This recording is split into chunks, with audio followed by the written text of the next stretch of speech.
organization asina GP asigi damakta GP asida laiba mipum kuring maki onaba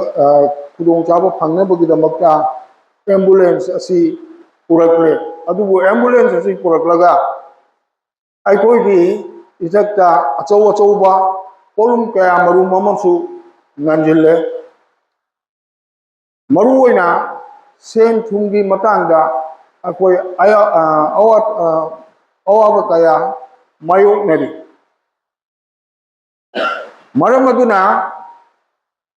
akoi gi mifam organization gi mifam da akoi dung kupna tanai akoi member akoi executive member da leigedaba misak sing asi akoi khitang wide oina lam dagi oina lokhatsi aduga loina na gari asi hambada changadaba maintenance ki khorcha su mayam ama leiri insurance ki leiri road tax ki leiri masi punamak asi organization asi nadi sen thum marang kaina leitabanina ubang ngamgadaba nate maram aduna mifam ngasigi mifam asi loiraba matungda akoi tapna lam da chatuna akoi gi sibarda leiriba ngai phaba ahalaman amasung sibar gi damakta phaba tongingba mioi singdagi akoi sen khara haijagani chahi gi oina kanina haibadi sen thumgi awatpa asi maipu nabo honabada akoi da achouba polum ama oiri ambulance asi purakpada Honorable Chief Justice, former Chief Justice, amasung haujikta Member of Parliament, Rajya Sabha gi obiriba Ranjan Singha, aduga loina na aikoi gi maru lamdam sidagi haukiba Sagapam Surjaboron Singha, makoi anina aikoi gi damakta aikoi gi Siba GP gi GBC ki manungda laiba mioi singi damakta oina contribution tawbirakpani makoi ani gi honaba jawdrabadi aikoi masi purakpa ngamoi maram aduna makoi gi mafamda aikoi ikai khumnabam thoi amasung makoida thagat wahai kharadangdi haiba darkar lei maram aduna aikoi gi ikai khumnajari bai president oiribi Sibajipi ki president ki mafamda aikoina haijeningbadi ngasi gi mifam machina ai karigumba thagat wahai khara honorable MP Rajya Sabha gi oiba magi mafamda hangen khisi loina na aikoi gi maru Surjaboron da su akoi thagat wahai kharadangdi haifam thoi haina aina khanjai maram aduna akoi organization gi maidai dagi su letter of appreciation akoi thajagani tungda amasung aina haijaningi sina president gi maidai dagi su Siba GP gi mipung khuding maki mahut sillaga amatang thabiu haijari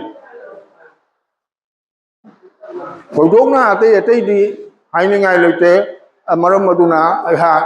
matang asida tension jarage ambulance bu kubira pagi tamaka amuka to hanna thaga jare musuka khna bokchare mathang tawada su asidagi henna anba koi sibaji pigi oba tharon kai achu pangthokon ba oisan haina hajari aduga loinana ambulance bu kubira MP Ranjan Gogoi su amuka hanna thaga jare aduga loina akoi organization kindu kana kumu thajari asi hainaga ai matang sida president ikai khamnari ba hanagi Assam India ki Chief Justice obiraba potharaba Ranjan Gogoi jiujikna upper house ke member obiriba bu khwaidi hena aina ikai khomnajari thawai hatang yauna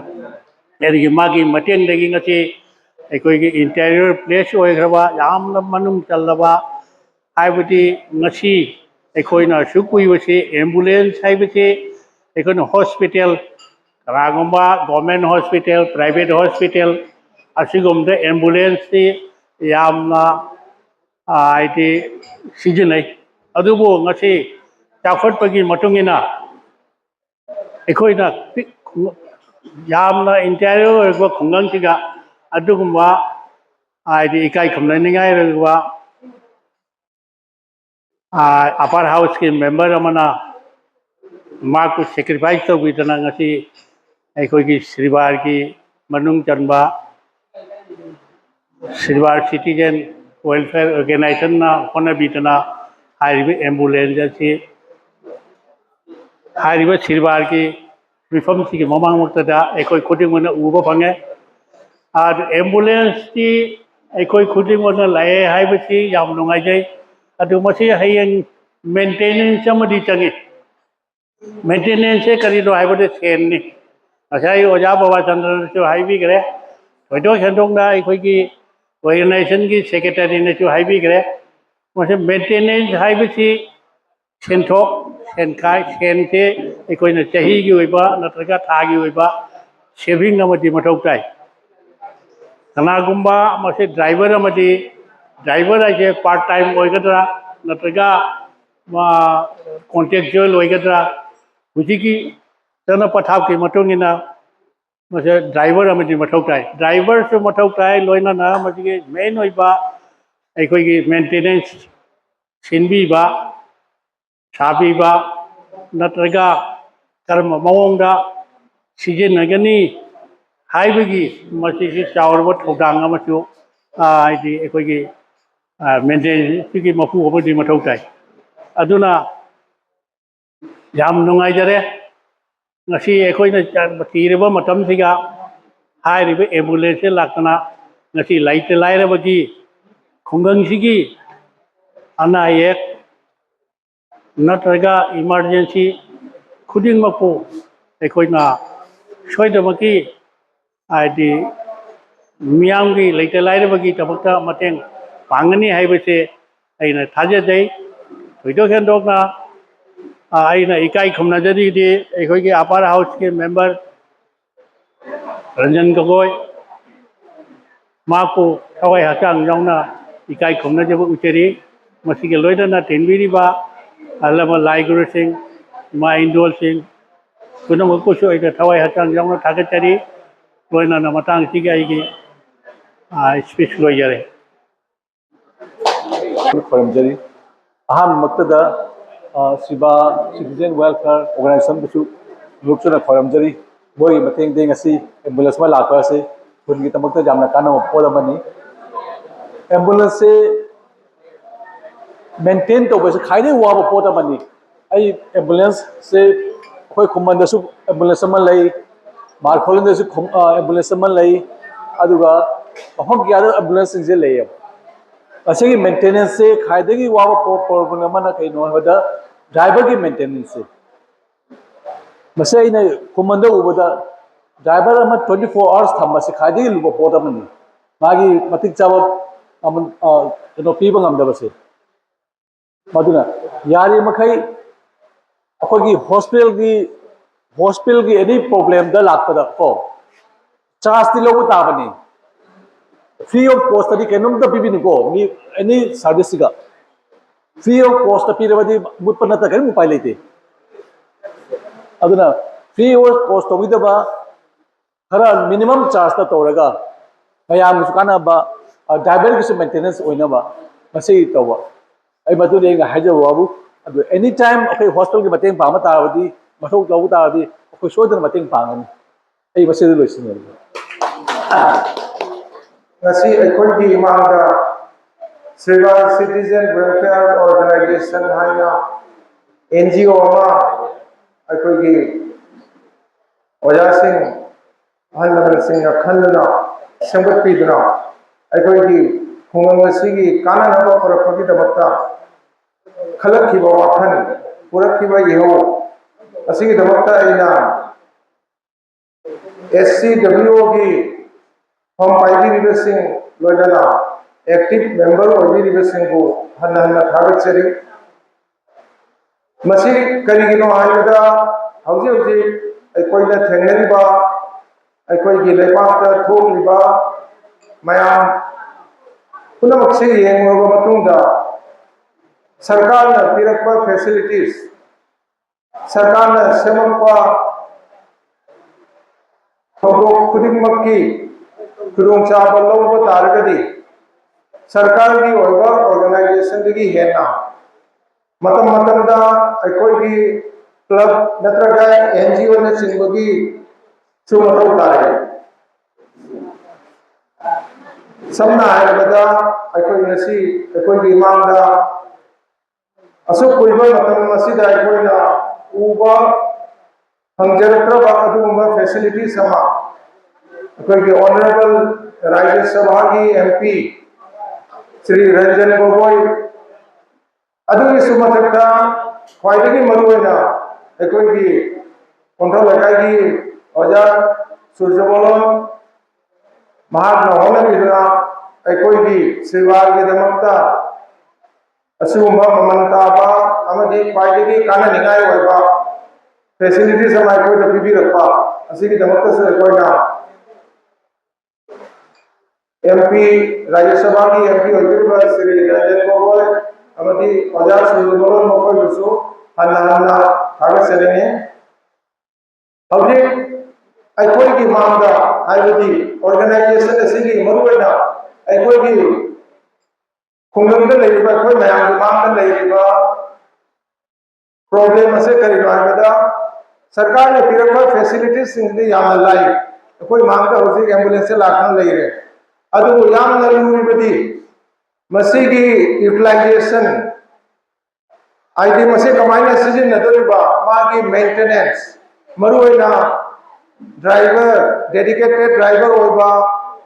कैनाद मसीगी दमक्ता अखोइ सरकार की माइगेदगी तोंगाना driver अमा फंगबा ममोयाबा अदुदि अखोइ organization ना इसाना खन्नरगा मयामना सुम फनी आइदो खन्नरगा अदुगा अदुगुंबा डेडिकेटेड होइबा रिलायबल होइबा यामना आईडी पुक्चेल चावबा अदुगुंबा ड्राइवर अमसु अखोइगी खुंगंदगी अखोइना नॉमिनेट तौबा मथौ तारकनी अदुगी मतुंगदा चही फारकपा मतुंगदा गाड़ी से अहनबो ओइरिमिना इंश्योरेंस की मतांगसु पैसा यामना चंगकनी मेंटेनेंस की मतांगसु अखोइ खंदबा यारोय अदुना अखोइ यामबा ओजा डॉक्टर बाबा चंद्र सिंहना हाना हाइबिगिबो दुमाइना अखोइगी ऑर्गेनाइजेशन से खुदता बैकअप ओइना सेंफम खरा लेत्रगदी मथौ तारकदबा गाड़ी असिबु रेगुलर ओइना रूटीन मैनर दा अखोइना सिजिन्नबा ngамननबा अदुगी बैकअप खरा लेत्रगदी हयें गाड़ी से सरकार ने पिरेबा फैसिलिटीज ते तानम लेतारबा अदुना मयाम पुनमना मसिदा इसा इसागी अखोइगी खुंगंगी चाफतनबनि आइना खंबीरगा कमिटी की ऑर्गेनाइजेशन की माइगेदगी निंगसंगिरको मतमदा वॉलंटियर होइना अखोइना इसाना कंट्रीब्यूशन खरा खरा तोइसु पिबिबा अदु रगदी मसाइगी होगलको मतमदा अमुक गाड़ी से चेंबा होरगदी यामना अवाबा थेंगनरवेना आइना खंजे अदो अहानबा इनिशियल स्टेज ता खुदोंचादबा खरदो नाखोपं नमनबा अदुना अखोइगी माइगेदगी मयामगी माइगेदगी सपोर्ट सोइदना तौबिरकनी आइना थाजब अमा थमलगा आइगी वफम असे मतांग सिदा लोसिंजरे thank you very much from गाड़ी ऐसे अखोई जुम जौरे हुजे अखोई पंचायत से लेरे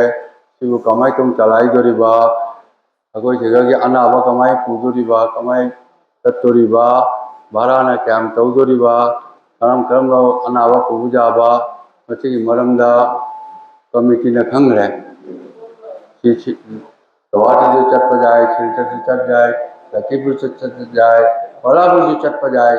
बच्चे की महाराज सिंह जो मैम फिक्स तो भी है नत्र बच्चे हाई प्रॉब्लम अमल आखनी तो कमिटी से जाना हाइजा गदब थी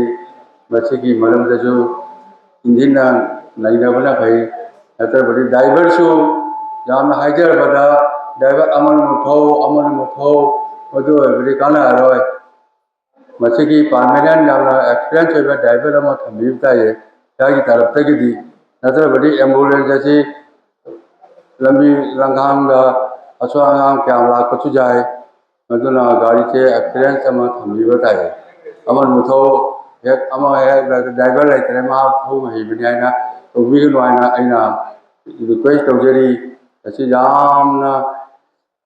ꯂꯨꯈ꯭ꯔꯕ ꯋꯥꯐꯝꯅꯤ ꯑꯅꯥꯕ ꯄꯨꯔꯕꯗꯤ ꯊꯧꯕꯤꯗꯣꯔꯤꯕ ꯗ꯭राꯏꯚꯔꯗꯨꯁꯨ ꯑꯦꯛꯁꯄꯤꯔꯤꯌꯦꯟꯁ ꯑꯣꯏꯕ ꯇꯥꯏꯌꯦ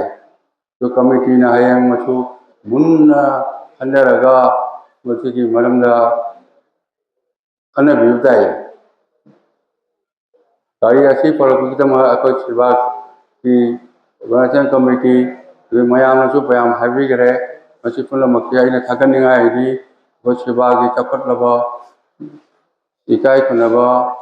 नहारोन पुनमंगना मसीबु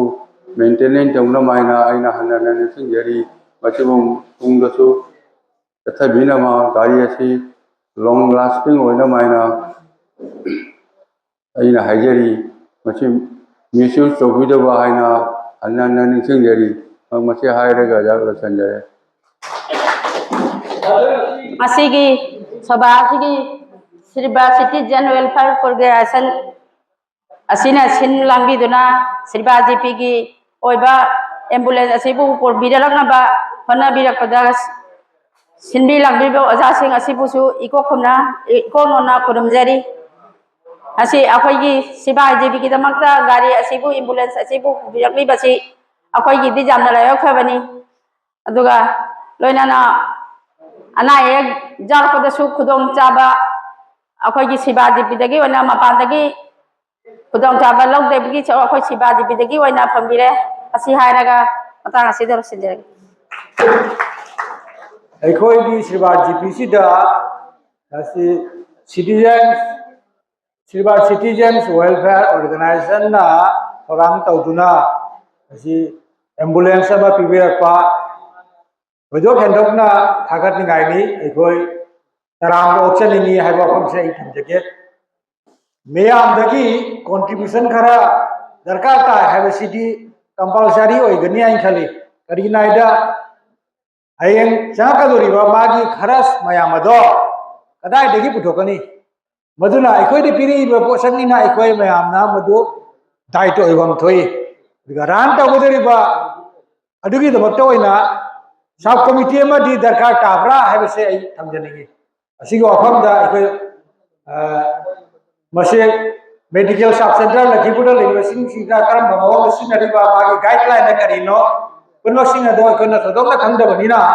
मधुसिंदगी मखादा मयाम तानरगा वो भाई है वो हम जेठम जरगा इसी मता से यो हम बेसन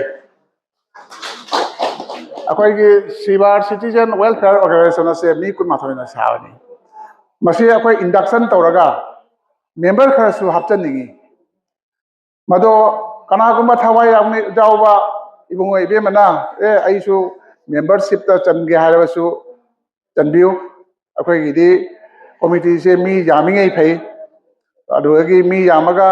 तानाबसु नुगाइनी दोगी एम्बुलेंस से करम करम हाइना सी ननी अजुसु इंस्ट्रक्शन पिबियो यामना लुरिबदी मयाम पुनमुसु गाड़ी रोइनरिबनी गाड़ी मा चलाइबा हाइबसे यामना अवाबई मसकनी मरमदी ड्राइवर मथौ तागनी सिदा अदुगी मरम मरक्ता बेरा तरकनी मथंगदा ईयरली इंश्योरेंस लिसिंग कुन तरेट निपान चंगी दोगी फिटनेस मेंटेनेंस चंगकनी पुनमसे अखोइनादि इराय इरायना लौबा जाते यामना लुबा वाफम नि सिसे चुमनगी दुम गाड़ी ने पंथौ थौरगा जाते अदुगी अखोइना हुजिक कमिटी ना खंजरिसिना असाई सुनावनी ने सेक्रेटरी ना सु हाइबी खरे मयाम प्राइवेट अतोपा एम्बुलेंस लेदिसे असिगी फियार दगी अखोइजिना खैतन ताना चलगदी पेशेंट पुरीबा इमुंगदो खैतन कानबा फंगने आई सामसु कानबा फंगबा जाय मयाम पुनुसु कानबा फंगबा जाय मदो मयामसु अखोइ जुम कौजरके तानासी अखोइ खरा तनंगम बनते सिसे अखोइ सिबारगी ओइना पिराबनी सिगी ऑनरेबल राज्यसभा की एमपी मिस्टर रंजन गोगोइना ꯑꯗꯒꯤ ꯑꯃꯅ ꯑꯩꯈꯣꯏꯒꯤ ꯒꯧꯍꯥꯇꯤꯗ ꯂꯩꯔꯤꯕ ꯁꯨꯔꯖ ꯕꯣꯔꯣꯟ ꯏꯅꯥꯎ ꯅꯤꯄꯥꯅꯁꯨ ꯀꯟꯅ ꯍꯣꯠꯅꯕꯗꯒꯤ ꯑꯁꯤꯒꯤꯁꯦ ꯐꯪꯖꯔꯤꯕꯅꯤ ꯑꯩꯈꯣꯏ ꯐꯪꯉꯦ ꯍꯥꯏꯅ ꯃꯁꯤ ꯍꯔꯥꯎ ꯂꯩꯊꯣꯛꯄ ꯌꯥꯗꯦ ꯀꯃꯥꯏꯅ ꯇꯧꯅ ꯁꯤꯕꯨ ꯑꯩꯈꯣꯏꯅ ꯃꯦꯟꯇꯦꯟ ꯇꯧꯒꯗꯒꯦ ꯍꯥꯏꯕꯁꯦ ꯃꯌꯥꯝꯒꯤꯁꯨ ꯑꯦꯗꯚꯥꯏꯁ ꯄꯤꯕꯤꯔꯛꯑꯣ ꯃꯌꯥꯝꯒꯤ ꯑꯦꯗꯚꯥꯏꯁ ꯑꯩꯈꯣꯏ ꯂꯧꯖꯒꯦ ꯃꯌꯥꯝꯒꯤ ꯑꯦꯗꯚꯥꯏꯁ ꯌꯥꯎꯗꯅꯗꯤ ꯑꯩꯈꯣꯏꯗꯅꯁꯨ ꯉꯝꯕ ꯅꯠꯇꯦ ꯁꯤꯁꯦ ꯑꯗꯣ ꯑꯂꯣꯏꯕꯗ ꯃꯦꯝꯕꯔ ꯑꯃꯨꯛ ꯏꯟꯗꯛꯁꯟ ꯇꯧꯕꯁꯤꯗ ꯀꯅꯥꯒꯨꯝꯕꯅ ꯊꯋꯥꯏ ꯌꯥꯎꯔꯕꯗꯤ ꯍꯥꯏꯕꯤꯔꯛꯎ ꯃꯦꯝꯕꯔ ꯑꯩꯈꯣꯏꯒꯤ ꯑꯣꯔꯒꯅꯥꯏꯖꯦꯁꯟ ꯈꯔ ꯆꯥꯎꯊꯣꯛꯆꯒꯦ ꯑꯁꯤ ꯍꯥꯏꯔꯒ ꯑꯩ ꯃꯇꯥꯡ ꯑꯁꯤꯗ ꯂꯣꯏꯁꯤꯟꯖꯔꯒꯦ